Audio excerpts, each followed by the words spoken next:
Hello बच्चों, आपके अपने यूट्यूब चैनल बायो के फीवर पे वेलकम है। बच्चों, हमने स्टार्ट किया है क्लास 12 के अध्याय 8 जिसका नाम है सूक्ष्म जीव यानी मानव कल्याण में सूक्ष्म जीव। तो बच्चों, इसके इस चैप्टर में हमने पार्ट 1 पार्ट 2 को बहुत अच्छे से डिस्कस कर रखा है। ठीक है, अब हमें जो पढ़ना है बच्चों, वो यहाँ पे पार्ट 1 में हमने पढ़ रखा था कि माइक्रो ऑर्गेनिज्म का जो मानव कल्याण में योगदान होता है उसके बारे में। पार्ट 2 में हमने औद्योगिक में सूक्ष्म जीवों का योगदान देख रखा, साथ ही हमने एंटीबायोटिक्स के बारे में पढ़ रखा है। ठीक है, अब आइए अब चलते हैं बच्चों। अगला जो हमारा टॉपिक है वो है रसायन, एंजाइम तथा जैव रसायन जैव सक्रिय अणु। ठीक है, यानी यहाँ पे रसायन, एंजाइम तथा जैव सक्रिय अणु के बारे में डिस्कस करना है। तो आइए स्टार्ट करते हैं बच्चों आज के अपने टॉपिक को। तो आप बच्चों, आप पार्ट 3 में पढ़ने वाले हैं रसायन, एंजाइम तथा अन्य जैव सक्रिय अणु। बच्चों, अगर अभी तक आपने चैनल को सब्सक्राइब नहीं किया तो चैनल को जरूर सब्सक्राइब करें और वीडियो को ज़्यादा से ज़्यादा शेयर करें। साथ ही बेल आइकन को प्रेस करें ताकि जैसे कोई नई वीडियो अपलोड हो वो आप तक पहुंच जाए। ठीक है, चलिए स्टार्ट करते हैं बच्चों आज के अपने टॉपिक को। देखिए, आपने पढ़ रखा है कि कुछ विशेष प्रकार के रसायनों जैसे कार्बनिक अम्ल हो गया, अल्कोहल हो गया, ठीक है, तथा एंजाइम आदि के व्यवसायिक तथा औद्योगिक उत्पादन में सूक्ष्म जीवों के बड़े पैमाने पर उपयोग किया जाता है। आप जानते हैं, देखिए अल्कोहल यानी जो शराब फैक्ट्रियाँ होती हैं, ठीक है, कुछ कार्बनिक अम्ल हुआ या कुछ एंजाइम हुआ जिनको हम व्यापारिक स्तर पर यानी मार्केट में व्यावसायिक तौर पर उपलब्ध कराने के लिए सूक्ष्म जीवों का बहुत बड़े लार्ज स्केल पे, ठीक है, छोटी मोटी तो क्वांटिटी बन रही नहीं है। अगर कोई चीज़ कंपनी में बनेगी तो मैन्युफैक्चरिंग जो होगा वो लार्ज क्वांटिटी में होगा बच्चों। ठीक है, ये छोटे मोटे लेवल पे नहीं कि चलिए थोड़ा थोड़ा बहुत पैकेट में बना लिया, नहीं नहीं, ये बहुत बड़े कंटेनर में बनता है ताकि ऑल ओवर वर्ल्ड ये डिस्ट्रीब्यूट हो जाएगा यानी मार्केट में अवेलेबल हो जाए। ठीक है, चलिए आइए कुछ उदाहरण देखते हैं। ये बच्चों बहुत इंपॉर्टेंट है, अगर आप इसको याद कर लेते तो बहुत अच्छा है। आप इसको 2 से 3 बार ट्राई करिएगा। ठीक है, इसको याद करना बहुत ज़रूरी है। चलिए आइए देखिए, अम्लीय उत्पादकों के एक उदाहरण, जैसे यहाँ पे कुछ उदाहरण है। ठीक है, अम्लीय यानी एसिडिक जो प्रोडक्ट हैं उनके कुछ एग्जांपल दे रखा है यहाँ पे। जैसे सिट्रिक अम्ल किससे प्राप्त होता है? सिट्रिक अम्ल जो बच्चों प्राप्त होता है वो एस्परजिलस नाइगर से प्राप्त होता है। सिट्रिक अम्ल जिसे हम सिरका कहते हैं, ठीक है, सिट्रिक अम्ल जो होता है वो एस्परजिलस नाइगर से प्राप्त होता है। याद रखने वाली बात बच्चों इसमें एक चीज़ है कि ये एक कवक है, फंगस है। ये क्या है? फंगस है। ठीक है, यानी जो सिट्रिक अम्ल होता है वो किससे प्राप्त होता है? एस्परजिलस नाइगर से। और ये क्या है? कवक है, बहुत इंपॉर्टेंट है। अगर आप किसी मेडिकल एंट्रेंस एग्जाम में देंगे तो इस तरह के क्वेश्चन जरूर पूछे जाते हैं।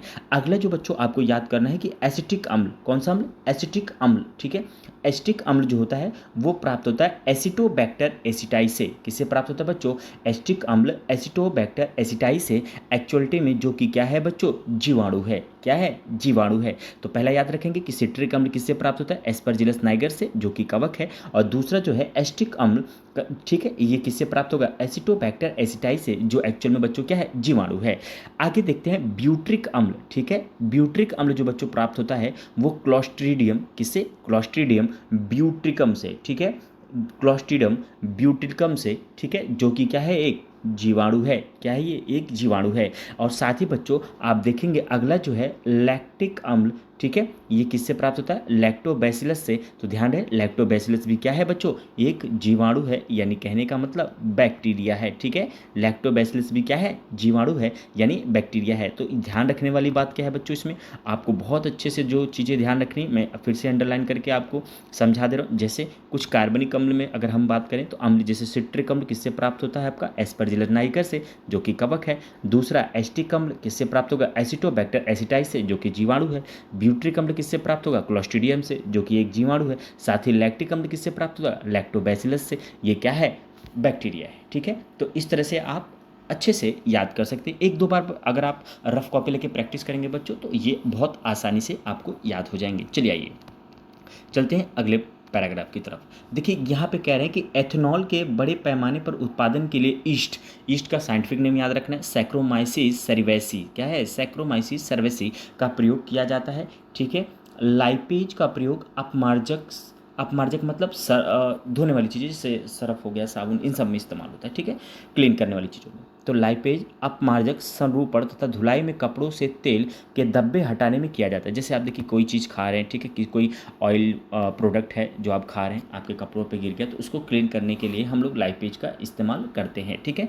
आगे देखिए, आपने अवश्य देखा होगा कि, ठीक है, आगे लिख रहे हैं कि आपने अवश्य देखा होगा कि आप बाज़ार से खरीद कर फल रस की जो बोतल लाते हैं उसका रस घर में बने रस की तुलना में अधिक साफ दिखाई पड़ता है, ठीक है। आप जानते हैं कि जो मार्केट में बॉटल मिलती है और घर में जो हमारे रस यानी कोई फ्रूट जूस बन रहा है, जो मार्केट में फ्रूट जूस है वो ज़्यादा क्लीन दिखता है हमें घर की अपेक्षा। तो उसका एक ही रीज़न है कि पैक्टिनेजिस, ठीक है, पैक्टिनेजिस तथा प्रोटीजेस के कारण, किसके, पैक्टिनेजिस तथा प्रोटीएजिस के कारण, प्रयोग के कारण बोतल वाला रस अधिक स्वच्छ एवं साफ होता है, ठीक है। तो अगर आपसे कोई पूछे कि हम कोई दो बॉटल है, एक मार्केट से लेके आए हैं और एक आपने घर पे बना रखी, ठीक है, बॉटल में जूस रखी है, तो इसका क्या कारण है कि जो मार्केट वाला बॉटल है वो ज़्यादा क्लीन दिखाई रहा है एज़ कम्पेयर टू होम वाला यानी घर वाला, ठीक है। तो आप इसका आंसर करेंगे कि जो मार्केट में बॉटल है बच्चों वो किससे क्लीन है, पैक्टिनेजिस तथा प्रोटीजेस से क्लीन होने के कारण या इस्तेमाल होने के कारण जो मार्केट की बॉटल है यानी मार्केट के बॉटल में रखा हुआ जो जूस है वो क्लीन दिखता है घर की अपेक्षा, ठीक है, याद रखेंगे आप। आगे आइए, आगे जो बच्चों है स्ट्रेप्टोकाइनेज, थोड़े से टफ नाम है जो आपको याद करने पड़ेंगे, थोड़ी सी अगर आप मेहनत करेंगे तो बहुत अच्छे से आप याद कर लेंगे, ठीक है। देखिए कोई चीज़ें आप धीरे धीरे सीखेंगे बच्चों, ठीक है। आप ये सोचें कि बायोलॉजी काफ़ी ईजी है, तो ईजी नहीं है और ना ज़्यादा टफ कह सकते हैं। बात करते हैं बच्चों कि आपके इंटरेस्ट, अगर आप बायोलॉजी में इंटरेस्ट रखते हैं तो बहुत बेहतरीन सब्जेक्ट है, क्योंकि हमारे बॉडी से रिलेटेड चीज़ें होती हैं, थोड़ा सा इंटरेस्ट जाग जाता है हमारा पढ़ने के, तो अगर आप इंटरेस्ट के साथ पढ़ेंगे, इसलिए देखिए मैं छोटी छोटी वीडियोज़ बनाता हूँ ताकि आपको पढ़ने में कठिनाई हो ना हो, ठीक है। और एनसीईआरटी किताब अगर आप अच्छे से पढ़ेंगे तो इतना मान के चलिए, अगर जो बच्चा एनसीईआरटी किताब पढ़ता है और जो बच्चे एनसीईआरटी किताब नहीं पढ़ते हैं उनमें बहुत डिफरेंस है। एनसीईआरटी किताब क्या है, आपके माइंड लेवल को सोचने और समझने को बढ़ा देता है, ठीक है, यानी आपके आईक्यू लेवल को बढ़ा देता है, यानी आपको जो बायोलॉजी का सोचने का समझने का नज़रिया होता है एनसीईआरटी किताब उसको बढ़ा देता है, इंक्रीज़ कर देता है। चलिए आइए, देखिए बच्चों स्ट्रेप्टोकाइनेज के बारे में आपने पढ़ रखा है, ठीक है, किसके बारे में, सॉरी आपने अभी तक इसका नाम नहीं सुना होगा, लेकिन मैं आपको आज इससे रूबरू कराता हूँ। चलिए आइए, स्ट्रेप्टोकाइनेज स्ट्रेप्टोकोकस जीवाणु से बना होता है, ठीक है। आप कह सकते हैं कि जो स्ट्रेप्टोकाइनेज होता है ये स्ट्रेप्टोकोकस एक जीवाणु होता है उससे उत्पन्न होता है, ठीक है। तो याद रखेंगे कि जो स्ट्रेप्टोकाइनेज होता है वो स्ट्रेप्टोकोकस जीवाणु से उत्पन्न होता है, ठीक है।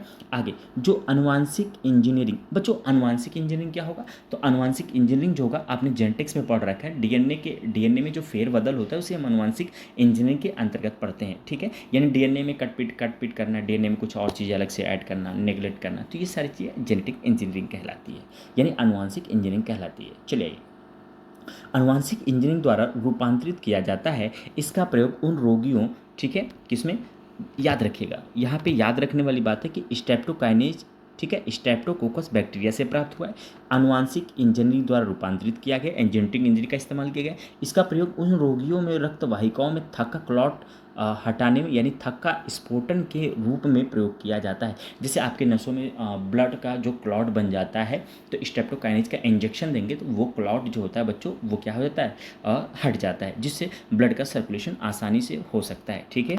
आप कैसे आगे देख रहे हैं कि हृदयघात के अग्र मायोकार्डियल इन्फेक्शन से गुजरते हैं, ठीक है।